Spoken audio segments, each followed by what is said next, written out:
Kwenye Matendo ya Mitume sura ya 2 mstari wa 4, wa 8 na 11 pale tunaona mstari wa 4 anasema wote wakajazwa Roho Mtakatifu, wakaanza kusema kwa lugha nyingine kama Roho alivyowajalia kutamka. Wakaanza kusema kwa lugha nyingine. Mstari wa 8 anasema watu wa makabila tofauti walikuwa pale wakisema, imekuwaje basi sisi tukisikia kila mtu lugha yetu tuliyozaliwa nayo? Wa 11 anasema kwa msitizo, Wakrete, Waarabu na makabila mengine tunawasikia hawa wakisema kwa lugha zetu matendo makuu ya Mungu. Aina au mtazamo wa kwanza wa kunena kwa lugha mpya au kunena kwa lugha ni kunena kwa lugha ya mtu ambaye huelewi lugha yake.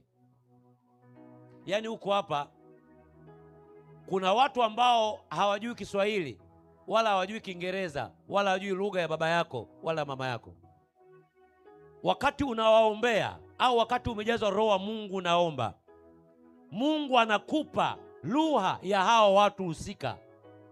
Hata kama hujasoma na hujui kabisa hata ABCD, Mungu anakupa lugha unene katika lugha yao ili waweze kuelewa kile unachokinena.